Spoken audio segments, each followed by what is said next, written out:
नमस्कार, आप देख रहे हैं कैपिटल टीवी बिहार और मैं हूं आपके साथ सृष्टि मैठानी। और अब वक्त तो चला है आज की दिन भर की बड़ी खबरों का। तो बुलेटिन में सबसे पहले जानेंगे कि रामनवमी हिंसा के पीछे किसका हाथ है। क्या इसका पीएफआई से कोई लिंक है, और अगर है तो ये दावा किसने किया है। काफी इंटरेस्टिंग मुद्दा है ये, पढ़ते दर पढ़ते खबरों को आपके साथ सुलझाएंगे इस खबर में। तब तक दूसरी खबर, जहां चिराग पासवान की एलजीपी के लिए खुशखबरी आ रही है सीधा चुनाव आयोग से। बता दें कि रामविलास पासवान वाली एलजीपी को बड़ी राजनीतिक सफलता मिली है। पार्टी को अब एक राज्य में स्टेट पार्टी का दर्जा मिल गया है। कौन सा राज्य है और क्या अपडेट्स है, आगे खबर में बताएंगे। और भी दिन भर की बड़ी खबरों से आपको बाखबर कराएंगे, लेकिन सबसे पहले एक नजर हेडलाइंस पर। विश्व हिंदू परिषद का दावा, रामनवमी हिंसा में पीएफआई का हाथ। वीएचपी ने कहा एनआईए से कराइए जांच, बिहार सरकार पर भरोसा नहीं। रामविलास की एलजीपी के लिए खुशखबरी, चिराग पासवान के हाथ बड़ी सफलता। नागालैंड में लोजपा बनी स्टेट पार्टी, कार्यकर्ताओं में खुशी की लहर। उपेंद्र कुशवाहा पर बरसी जेडीयू, किया बड़ा पलटवार। जेडीयू के प्रदेश अध्यक्ष ने दी चुनौती, कहा मेरे बूथ से जीते तो ले लूंगा संन्यास।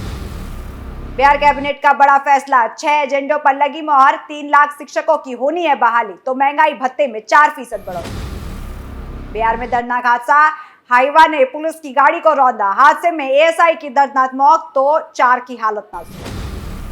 फिर जेल से बाहर आया आनंद मोहन, बेटे की सगाई का मौका। 6 महीने में तीसरी पैरोल, 15 दिन की जमानत। बिहार के रक्सौल में शर्मनाक वारदात, गूंगी लड़की के साथ दुष्कर्म, विरोध करने पर की मारपीट, 4 आरोपी गिरफ्तार। आतंकी इम्तियाज की होगी वर्चुअल पेशी, सुरक्षा कारणों के चलते फैसला। मोदी की रैली में किया था सीरियल ब्लास्ट, भागलपुर से ही होगी वर्चुअल पेशी।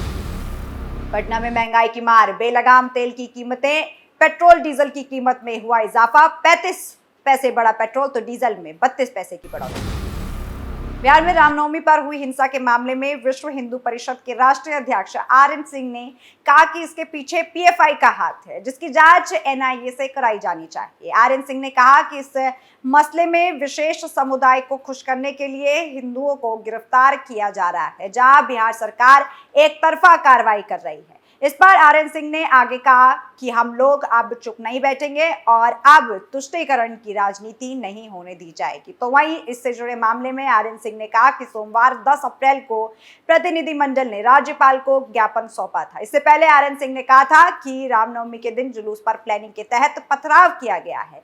पटना के फुलवारी शहर में टेरर मॉड्यूल सामने आया है, उसमें पीएफआई का हाथ था, जहां आरएन सिंह ने दावा किया कि पीएफआई देश को 2047 तक मुस्लिम राष्ट्र बनाने की रणनीति पर काम कर रही है। बता दें कि रामनवमी पर जुलूस के दौरान बिहार शरीफ और सासाराम जल उठा था।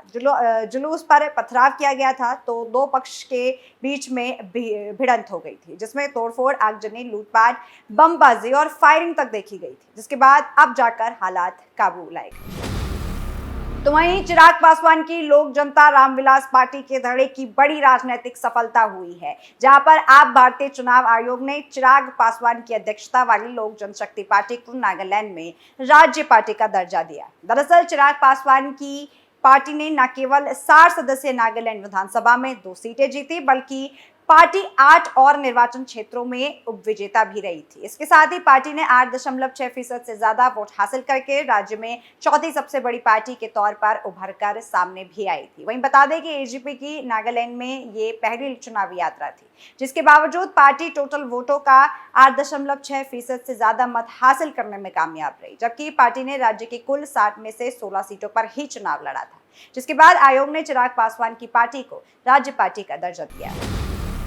बिहार में इफ्तार की पार्टी को लेकर राजनीतिक बयानबाजी शुरू हो गई है, जिसके चलते राष्ट्रीय लोक जनता दल के राष्ट्रीय अध्यक्ष उपेंद्र कुशवाहा ने इफ्तार को लेकर ट्वीट किया था और इशारों में नीतीश सरकार पर हमला बोला था, जिसके बाद अब इस मुद्दे पर जेडीयू अध्यक्ष उमेश कुशवाहा ने उपेंद्र कुशवाहा पर पलटवार किया है। जेडीयू के प्रदेश अध्यक्ष उमेश कुशवाहा का कहना था कि उमेश 5 बार चुनाव लड़ चुके हैं और जिस विधानसभा क्षेत्र से उमेश आते हैं, उसी विधानसभा क्षेत्र से उपेंद्र कुशवाहा भी आते हैं। ऐसे में उमेश कुशवाहा ने उपेंद्र कुशवाहा को खुली चुनौती दी है, जहां उमेश कुशवाहा ने कहा कि अगर उपेंद्र कुशवाहा एक बार भी अपने वोट पर जीते हो तो मैं राजनीति से संन्यास ले लूंगा। उमेश कुशवाहा ने पत्रकारों से कहा कि जिस बूथ पर उपेंद्र कुशवाहा वोट डालते हैं उस बूथ पर वो हमको कभी नहीं हरा पाए। तो कैबिनेट की बैठक में सोमवार को कुल 6 एजेंडों पर मोहर लगाई गई है, जहां नए वित्तीय वर्ष में बिहार कैबिनेट की पहली मीटिंग में नई शिक्षक नियमावली को मंजूरी मिली है। बता दें कि इस नई नियमावली से राज्य में 3 लाख के आसपास शिक्षक अभ्यर्थियों को फायदा मिलेगा। वहीं बता दें कि 7वें फेज की शिक्षक नियमावली पर मोहर लगने के साथ राज्य के कर्मियों की महंगाई भत्ते में भी बढ़ोतरी हुई है, जो अब 38% से बढ़कर 42% हो गई है। इस मामले पर कैबिनेट सचिव एस सिद्धार्थ ने आगे जानकारी दी, जहां एस सिद्धार्थ ने कहा कि शिक्षक बहाली की नई नियमावली पर मोहर लग गई है, जिसका नाम बिहार राज्य विद्यालय अध्यापक यानी कि नियुक्ति, स्थानांतरण, अनुशासनिक कार्रवाई एवं सेवा शर्त नियमावली 2023 होगा। वहीं बता दें कि इस नियमावली के तहत अब जो भी नियुक्ति राज्य सरकार शिक्षकों की जाएगी, अब वह राज्य कर्मी कहलाए जाएंगे, यानी कि राज्य सरकार के कर्मी होंगे। तो वहीं पूर्व सांसद आनंद मोहन एक बार फिर पैरोल पर 15 दिन के लिए जेल से बाहर आ गए। बता दें कि 6 महीने में ये एक तीसरा मौका होने वाला है जब आनंद मोहन को बाहर आने का मौका मिल रहा है। वहीं इस बार आनंद मोहन मंडल अचानक सोमवार 10 अप्रैल को बाहर आ गए।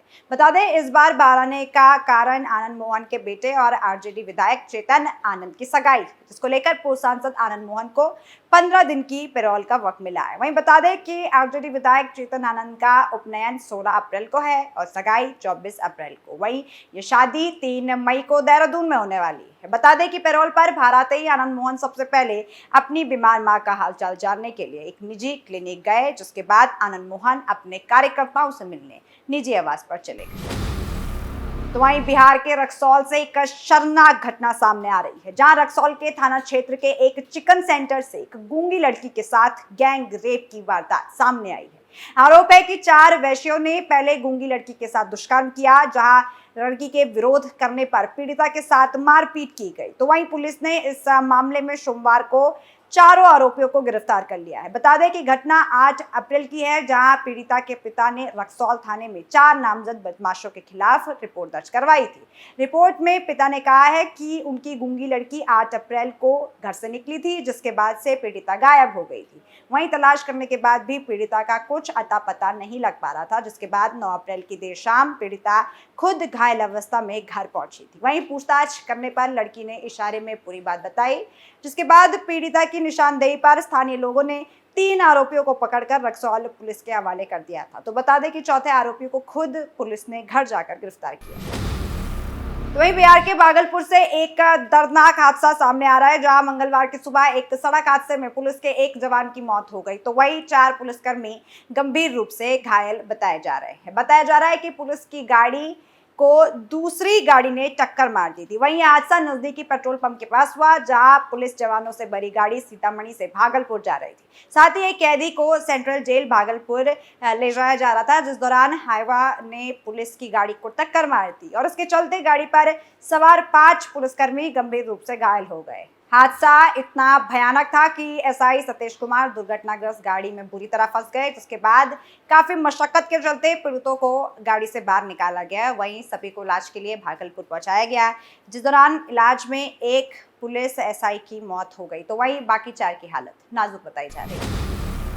पटना के आतंकी इम्तियाज की कोर्ट में भागलपुर से ही वर्चुअल पेशी होने वाली है। बता दें कि गांधी मैदान में 27 अक्टूबर 2013 को भाजपा रैली में सीरियल ब्लास्ट हुआ था, जिसमें आतंकी इम्तियाज को फांसी की सजा सुनाई गई थी। और अब इसके चलते ये फैसला लिया गया है कि इम्तियाज को पेशी के लिए दिल्ली नहीं ले जाया जाएगा, बल्कि अब इम्तियाज की वर्चुअल पेशी होगी। बता दें कि जेल प्रशासन की तरफ से जानकारी मुहैया कराई गई है, जहां सुरक्षा कारणों के चलते इम्तियाज की वर्चुअल पेशी का फैसला लिया गया है। बता दें कि भागलपुर से दिल्ली ले जाने में होने वाली परेशानी सामने आ रही थी, जिसको देखते हुए वर्चुअल पेशी कराई गई है। वहीं इससे पहले भी बीते साल 18 अक्टूबर 2022 में इम्तियाज को बेहद गुपचुप तरीके से दिल्ली के पटियाला हाउस कोर्ट में पेश किया गया था। इस वक्त भी इम्तियाज को भागलपुर से दिल्ली एक कड़े सुरक्षा निगरानी जत्थे के दौरान लाया गया, जिसके बाद अब सुरक्षा कारणों को मद्देनजर रखते हुए इम्तियाज की वर्चुअल पेशी का निर्णय लिया गया। वहीं बढ़ती महंगाई के बीच तेल कंपनियों ने एक बार फिर झटका दिया है, जहां तेल कंपनियों की ओर से मंगलवार को जारी नई कीमत के मुताबिक राजधानी पटना में पेट्रोल की कीमत 35 पैसे प्रति लीटर बढ़ चुकी है। वहीं डीजल की कीमत में भी 32 पैसे प्रति लीटर की वृद्धि हुई है। तेल कंपनियों की ओर से मंगलवार को नई कीमत जारी की गई, जिसके मुताबिक राजधानी पटना में पेट्रोल की कीमत में 35 पैसे का इजाफा कर दिया गया। इसके साथ ही 1 लीटर पेट्रोल की कीमत 107.59 रुपये हो चुकी है। वहीं 1 लीटर डीजल की कीमत में 32 पैसे की बढ़ोतरी सामने आई है। वहीं अब ग्राहकों को 1 लीटर के लिए 94.36 रुपये चुकाने पड़ेंगे। तो आज की बुलेटिन में फिलहाल इतना ही। मैं लौटूंगी बाकी खबरों के साथ, तब तक के लिए देखते रहिए कैपिटल टीवी बिहार।